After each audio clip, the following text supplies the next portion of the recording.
Bapak Ibu, selamat pagi. Firman Tuhan pagi hari ini kita akan berbicara mengenai persembahan yang berkenan, Bapak Ibu. Persembahan yang berkenan bagi Tuhan.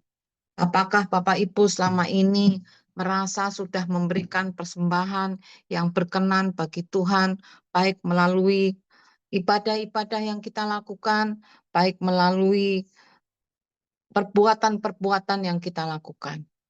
Karena ketika persembahan itu tidak berkenan kepada Tuhan, Tuhan punya cara untuk menegur, Tuhan punya cara untuk menyelesaikan, dan Tuhan punya cara juga untuk mengingatkan.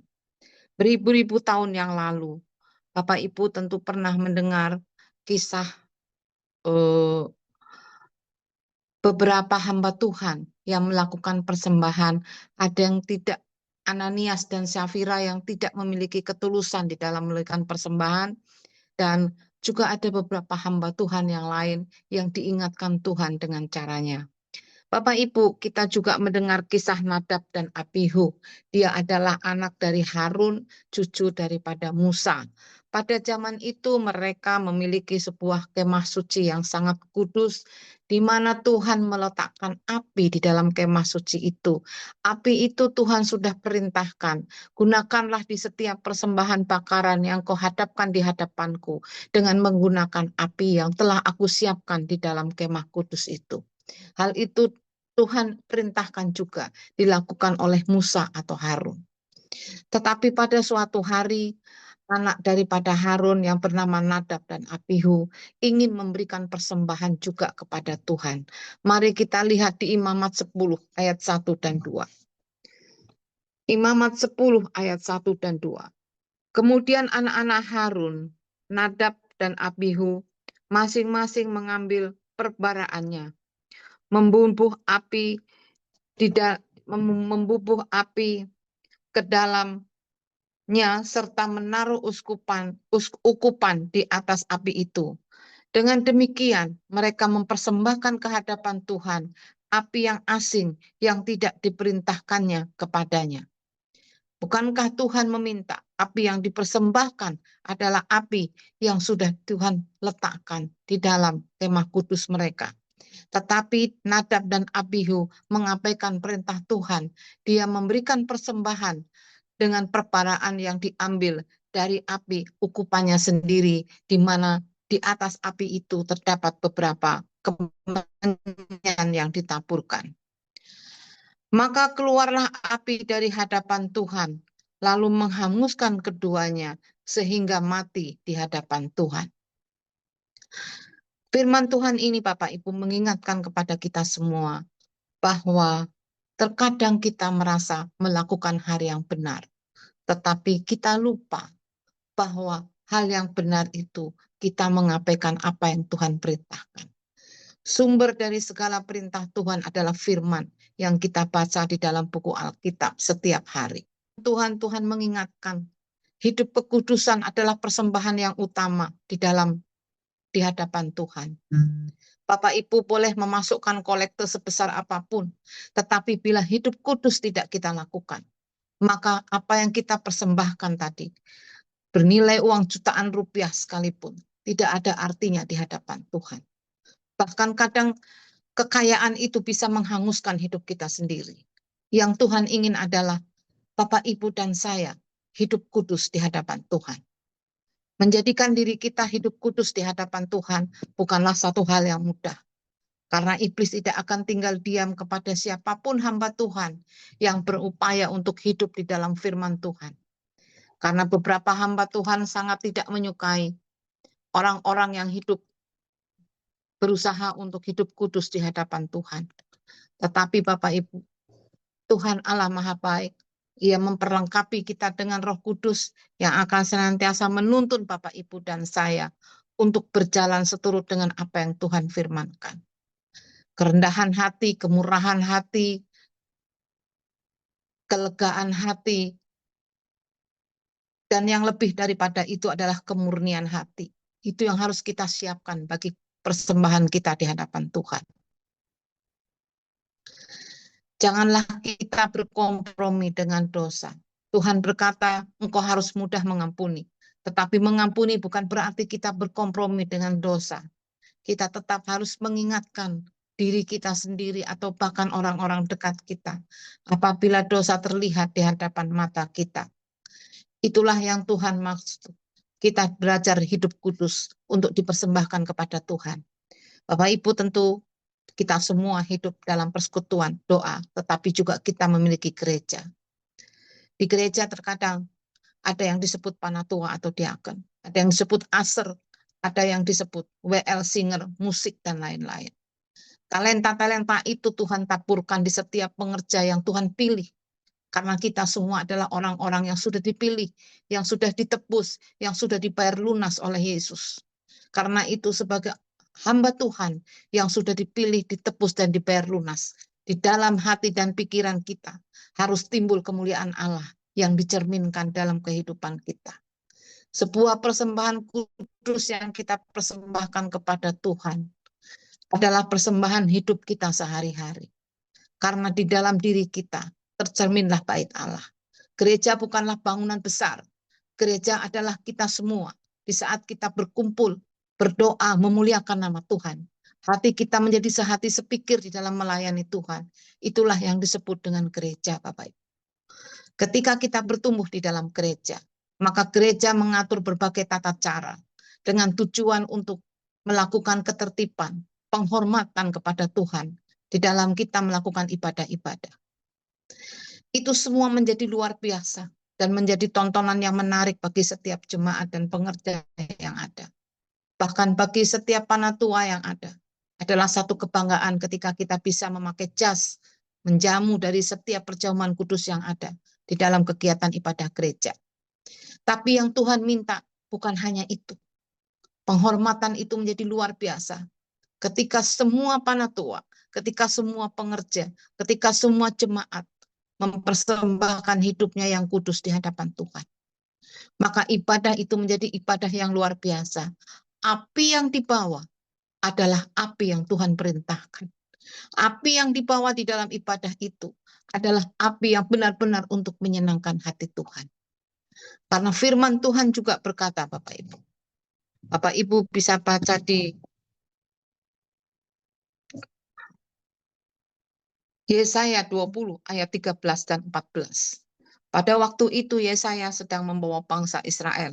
Dia memimpin bangsa Israel berjalan keluar dari Mesir. Dan Tuhan telah berfirman, oleh karena bangsa ini datang mendekat dengan mulutnya dan memuliakan aku dengan bibirnya, padahal hatinya menjauh daripadaku, dan ibadahnya kepadaku hanyalah perintah manusia yang dihafalkan. Tuhan itu tahu ketika kita sedang beribadah, apa yang kita lakukan dan apa yang ada di dalam hati dan pikiran kita. Bibir kita boleh menyanyikan lagu sekeras-kerasnya. Bibir kita boleh membacakan firman Tuhan sekeras-kerasnya. Mulut kita boleh menggunakan bahasa roh sekeras-kerasnya. Tetapi apakah hati kita dekat dengan Tuhan? Apakah hati kita masih meragukan Tuhan bekerja luar biasa di dalam setiap kesulitan yang kita hadapi? Apakah hati kita mempunyai keyakinan 1000% bahwa Tuhan akan menyelamatkan kita dari segala malapetaka? Karena kita sudah ditebus, kita sudah dibayar lunas, maka kita sebagai hamba yang akan dipelihara Tuhan, dilepaskan dari segala masalah, disertai di dalam setiap proses. Memang Tuhan tidak menjanjikan hidup kita tanpa masalah. Tuhan tidak menjanjikan hidup kita bebas dari penyakit. Tuhan tidak menjanjikan hidup kita bebas dari kebencian dan kepahitan yang Tuhan janjikan. Kalau itu disertai, kalau itu kita alami, kalau kita hadapi, Dia akan menyertai. Sehingga kita mampu melewati, sehingga kita mampu melaluinya. Dan pada ujungnya, Tuhan menjanjikan air mata berganti menjadi bahagia.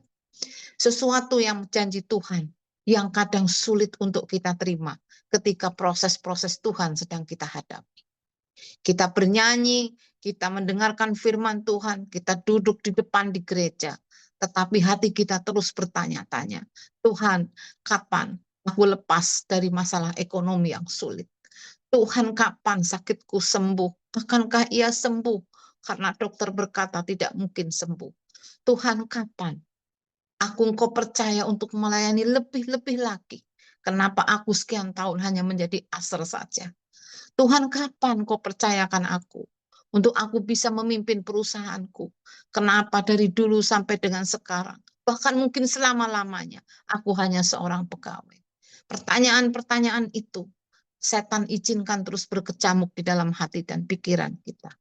Sehingga serasa Tuhan itu jauh, Tuhan itu tidak dekat dengan kita, Tuhan itu tidak menyentuh kita. Maka pada saat itu Bapak Ibu, doa dan persembahan yang kita panjatkan tidak sesuai yang Tuhan perintahkan. Karena yang Tuhan perintahkan, api yang kita bawa, api yang kita persembahkan dalam bentuk pujian, dalam bentuk firman, dalam bentuk apapun, semuanya harus seturut dengan apa yang Tuhan perintahkan, yaitu firman. Apa sih yang Tuhan firmankan? Janganlah engkau khawatir, janganlah engkau takut. Yesus menjanjikan banyak hal agar kita percaya. Engkau percaya bukan karena melihat, engkau percaya karena engkau mendengar. Maka peganglah firman Tuhan sekuat-kuatnya. Tanamkan itu di dalam hati dan pikiranmu. Karena firman Tuhan itu seperti pedang bermata dua. Dia menusuk hati yang paling dalam ketika kita membaca dengan sungguh-sungguh dan merasakan Tuhan begitu dekat dengan kita. Betapa hidup kita dilindungi sebagai hamba yang sudah dibayar lunas. Betapa hidup kita senantiasa berada di tengah-tengah kasih yang luar biasa. Kita tidak akan ditinggalkan. Tuhan janji, Dia akan menyertai.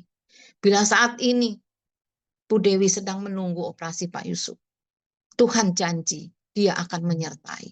Tuhan janji Dia tidak akan meninggalkan. Tuhan janji segalanya akan baik-baik saja. Selama kita percaya, janji Tuhan itu ya dan amin. Ketika kita berada di dalam proses yang tersulit di dalam hidup kita, bahkan pertanyaan bertahun-tahun yang tidak terjawab, percayalah dan tetap berpeganglah kepada janji Tuhan bahwa Dia tetap menyertai kita. Karena di dalam ayat yang berikutnya, apa yang Tuhan sampaikan, Ibrani 12 ayat 5. Dan sudah lupakah kamu akan nasihat yang berbicara kepada kamu seperti kepada anak-anak? Ini yang Rasul Paulus katakan. Hai anakku, janganlah anggap enteng didikan Tuhan, dan janganlah putus asa apabila engkau diperingatkannya. Bapak Ibu, setiap proses yang Tuhan izinkan terjadi dalam hidup kita, ekonomi, sakit, penyakit, kepahitan, kebencian, kemarahan, kita merasa difitnah, disudutkan, kita merasa benar disalahkan, kita merasa sudah memberi yang terbaik, kita tetap diminta melakukan yang jauh lebih baik lagi. Sehingga hati kita kesal, akhirnya kita lebih baik tidak ikut-ikut lagi lah urusan itu. Karena terlalu lelah kita mencerna apa yang dimaksud di dalam persoalan itu. Saat itu Bapak Ibu, Tuhan sedang memproses kita. Sebuah bencana yang sedang Tuhan remukkan. Sebuah bencana yang sedang Tuhan buat menjadi kepingan-kepingan yang sangat menyakitkan. Karena dia terpecah, terbanting. Tuhan ambil, Tuhan rangkai lagi, Tuhan bentuk lagi. Dan pada masanya, Tuhan sedang merenda untuk menjadi bencana yang luar biasa. Dan yang indah bagi kita semua. Proses itu menyakitkan. Tetapi jangan pernah putus asa. Karena Tuhan ingatkan, engkau jangan anggap enteng didikan Tuhan. Kalau kau sudah diproses Tuhan, dan kau sudah mampu melewatinya, karena Tuhan menyertai, maka apa yang salah di masa lalu, jangan engkau ulangi lagi. Apa yang telah kau lakukan pertobatan, jangan engkau anggap enteng. Oh, aku salah begini tidak apa-apa. Tuhan mengampuni, dulu juga sama, Tuhan mengampuni.